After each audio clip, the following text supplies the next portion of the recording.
Eropa abad pertengahan, tengah malam. Seorang ibu terbangun oleh tangisan aneh. Dia nyalakan lilin dan melihat sesuatu yang membuat darahnya membeku. Bayi di ranjang itu bukan bayinya. Kulit kehijauan, mata terlalu besar, gigi sudah tumbuh di usia 3 bulan. Makhluk itu tersenyum dengan cara yang salah. Changeling, bayinya yang asli sudah diculik Goblin. Pendeta desa memberi instruksi kejam, siksa sampai Goblin menukar kembali. Selama 3 hari dia membakar, memukul, melapari makhluk itu.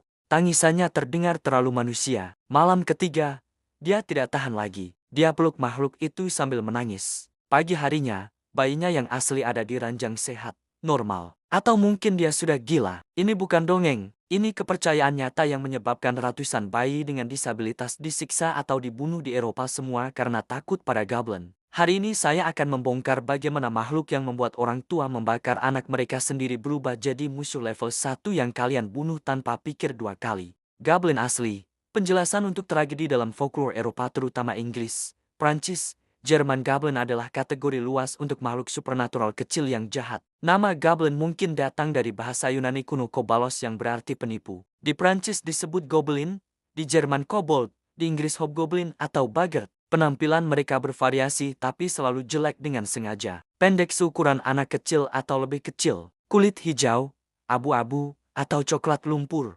Wajah seperti katak atau tikus, mata besar menonjol, hidung pesek atau runcing, mulut lebar dengan gigi tajam tidak teratur. Bau busuk seperti tanah basah atau daging membusuk, yang membuat mereka sangat ditakuti. Mereka mencuri dan menukar bayi. Changeling adalah konsep paling mengerikan dalam folklore Goblin. Kalau bayi kalian tiba-tiba berubah perilaku, menangis terus, tidak berkembang normal, punya ciri fisik aneh, itu tanda dia bukan bayi kalian lagi. Goblin sudah tukar dengan anak mereka yang jelek dan sakit. Tragedi Changeling. Kepercayaan Changeling adalah salah satu aspek paling kelam folklore Eropa. Ini adalah cara masyarakat pramodern menjelaskan bayi dengan disabilitas, autisme, sindrom Down, penyakit genetik. Karena tidak ada pemahaman medis, satu-satunya penjelasan, ini bukan anak kita. Ini Goblin. Tanda-tanda Changeling, bayi yang tidak tersenyum atau tidak responsif, terlambat bicara, tidak bisa jalan di usia normal, punya fitur wajah aneh, menangis berlebihan. Pada dasarnya apapun yang menyimpang dari ekspektasi. Cara membuktikan dan mengembalikan bayi asli sangat brutal. Letakkan bayi di atas api panas, celupkan dalam air dingin, tinggalkan di hutan sendirian semalaman, pukuli, kelaparan. Idenya adalah orang tua Goblin akan kasihan dan tukar kembali. Ada kasus tercatat sampai abad ke-19 di mana bayi dan anak-anak disiksa atau dibunuh karena dianggap changeling. Di Irlandia tahun 1826, Anne Rose menenggelamkan anak berusia 4 tahun dalam sungai untuk memandikan keluar perinya. Anak itu mati. Anne diadili tapi banyak orang desa belah dia itu memang changeling, bukan anak manusia. Martin Luther, tokoh reformasi Protestan secara terkenal, menyarankan seorang ibu untuk tenggelamkan anaknya yang dia yakini changeling, bilang itu hanya gumpalan daging tanpa jiwa. Ini menunjukkan betapa diterima kepercayaan ini bahkan di kalangan terpelajar. Goblin sebagai pengganggu di luar changeling, Goblin juga dipersalahkan untuk gangguan sehari-hari. Barang hilang, Goblin ambil. Susu jadi basi, Goblin kotori.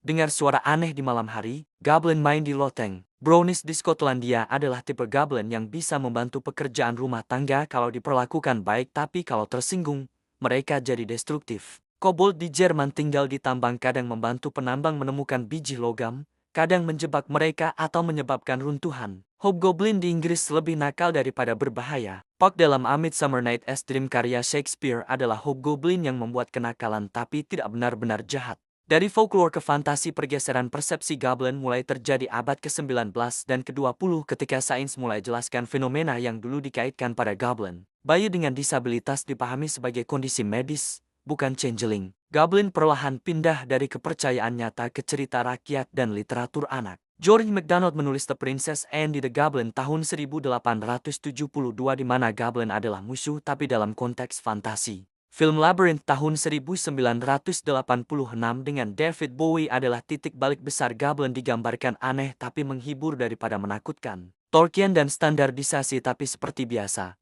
Tolkien mengubah segalanya. Dalam The Hobbit dan The Lord of the Rings, Tolkien gunakan istilah Goblin untuk merujuk orc, terutama orc yang lebih kecil. Goblin Tolkien adalah musuh yang jelas jahat tapi juga terorganisir. Mereka punya tentara, pemimpin, strategi. Ini berbeda dari Goblin folklore yang kacau dan individual. Yang penting, Goblin Tolkien bisa dibunuh tanpa kebimbangan moral. Mereka adalah kejahatan murni, jadi para pahlawan bisa membantai mereka dalam jumlah besar tanpa dilema etis. Ini jadi standar untuk fantasi modern. Goblin dalam game, musuh sempurna Dungeons dan Dragons tahun 1974 adopsi Goblin Tolkien tapi buat mereka lebih lemah lagi. Goblin jadi monster level 1 yang sempurna untuk pemain pemula. Lemah, gampang dibunuh, tapi datang dalam jumlah banyak. Karakteristik Goblin dalam game modern sangat konsisten, kecil, lemah secara individual, hijau atau coklat, agak cerdas tapi tidak terlalu, pengecut tapi berbahaya dalam grup, tinggal di gua. Mereka adalah umpan meriam yang bisa diterima. Video game dari World of Warcraft hingga Elder Scrolls semua punya Goblin sebagai musuh awal permainan. Bunuh 10 Goblin untuk misi pertama kalian. Tidak ada yang mempertanyakan etika ini karena Goblin sudah ditetapkan sebagai selalu kacau jahat. Yang menarik, beberapa game modern mulai membalik ini. Dalam Warcraft, Goblin jadi ras yang bisa dimainkan dengan budaya sendiri yang fokus pada perdagangan dan teknik. Goblin Slayer Enemy tahun 2018 tampilkan Goblin sebagai ancaman serius yang gelap dan kejam, bukan lelucon. Dari tragedi ke target latihan ironi terbesar dalam evolusi Goblin.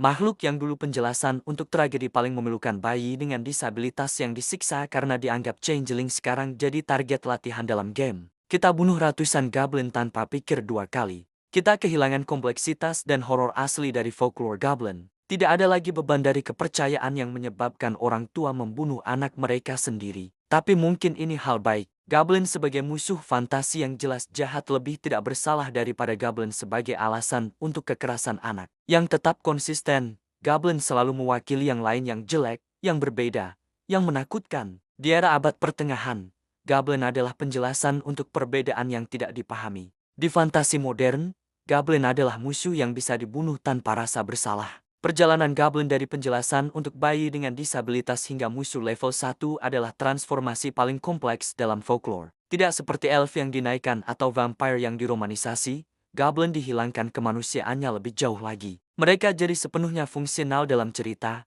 rintangan untuk dikalahkan, musuh untuk dibunuh, lelucon untuk ditertawakan. Yang pasti, Goblin tidak akan pernah punya kebangkitan kembali seperti vampire atau elf. Tapi layak diingat, Goblin asli dalam folklore adalah penjelasan untuk penderitaan yang nyata. Setiap changeling story adalah tragedi dari keluarga yang tidak bisa terima atau fahami anak mereka yang berbeda. Dan itu adalah kegelapan yang tidak bisa kita bunuh dengan pedang atau mantra. Pertanyaan untuk kalian, apakah oke bahwa Goblin jadi musuh tanpa nuansa dalam fantasi? Atau haruskah ada usaha untuk buat mereka lebih kompleks? Apakah kita kehilangan sesuatu penting dengan melupakan folklore asli yang gelap?